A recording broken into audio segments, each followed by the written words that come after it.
My name is Mark. I'm 70 years old, and 6 months ago, my own son left me to die on the side of a road. Let me tell you what happened. Let me tell you how God saved me when my own blood wouldn't. I lived a simple life, worked 40 years as an electrician, saved what I could, bought a small house. When I retired, I moved in with my son David and his wife Linda. They had a boy, little Tommy, 8 years old. My whole world, that kid. We weren't rich, but we were okay. David worked at a bank, made decent money. We managed. Then I got sick. Started with weakness in my legs, normal stuff for 70, I thought, but it got worse, couldn't walk without help. Hands started shaking. The doctor ran tests, expensive tests, Parkinson's, early stages, plus heart problems, plus diabetes that had gone untreated too long. The hospital bills started coming, 5,000, 10,000, 20,000. Insurance covered some, but not enough, never enough. I watched my son's face change every time a new bill arrived. Watched him and Linda arguing in whispers after they thought I was asleep. Heard her say things like, "How long?" and "We can't keep doing this," and "Tommy needs college money." One morning, David came to my hospital room with a big smile. Fake smile, I knew my boy's real smile.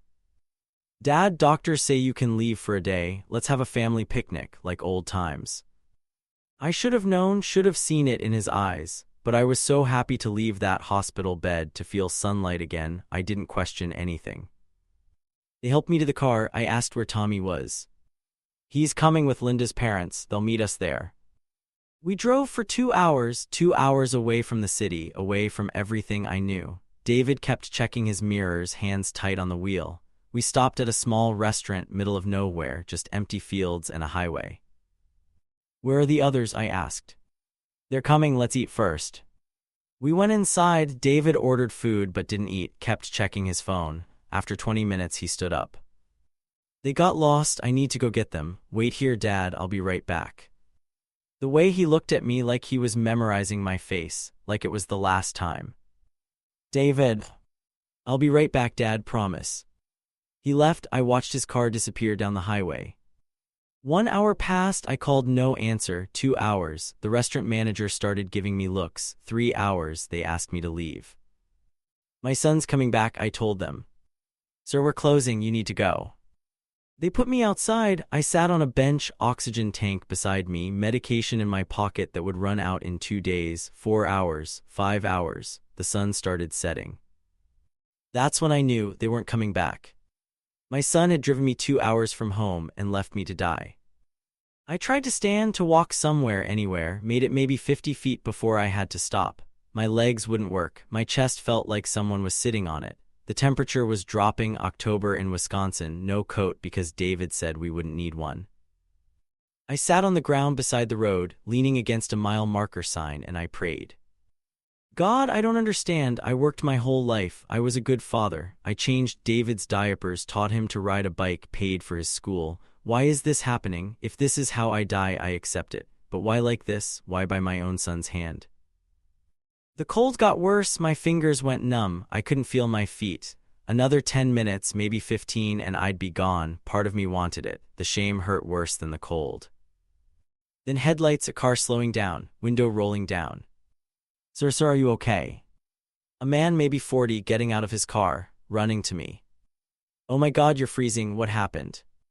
I tried to explain, but my words came out jumbled. He didn't wait for the full story. Actually picked me up and put me in his car, turned the heat on full blast. "We need to get you to a hospital." "No insurance," I managed to say. "No money." "I don't care about that. What's your name?" Mark Patterson." "Mark, I'm James. I work with Adult Protective Services. I know people who can help, but first we need to get you warm and safe." He drove me to a hospital, different ones, smaller. While doctors checked me over, James made calls, lots of calls. "I've got a friend who runs an NGO for abandoned elderly. They have beds, medical care, everything you need. But first we need to file a report. What your son did, that's attempted murder." "He's still my son." "A son who left you to die." James stayed with me all night. In the morning, he brought police. I told them everything. They took it seriously. Elder abuse, abandonment, attempted murder. James had connections everywhere. Within 2 days, it was on the news. Son abandons sick father on highway. But the worst was yet to come.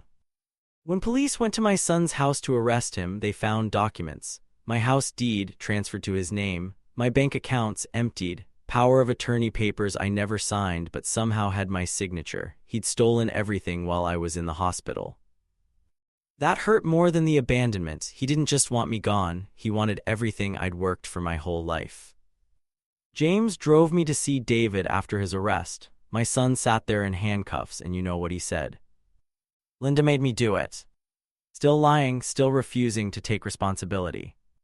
"I raised you better than this," I told him. "You raised me poor," he said. "I wasn't going to die poor too." That's when I realized I'd lost my son long before that day on the highway. Money had eaten his soul. The NGO James mentioned took me in. Sunrise Senior Care, they called it, not a nursing home, a community. 20 other people, all with stories like mine, sons who stole from them, daughters who abandoned them, family that chose money over blood. You'd think it would be depressing, but it wasn't. We became our own family. Robert, whose daughter left him at an airport. Mary, whose son sold her house while she was in surgery. Frank, whose kids fought over his money while he was still alive. We understood each other's pain. And James, he kept visiting, every week, brought his family sometimes. His kids started calling me Grandpa Mark. "Why do you care so much?" I asked him once.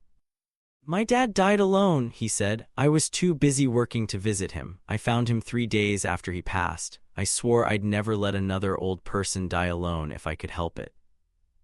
That's when I understood God hadn't abandoned me on that highway. He'd placed me there for James to find. James, who needed to save me as much as I needed saving.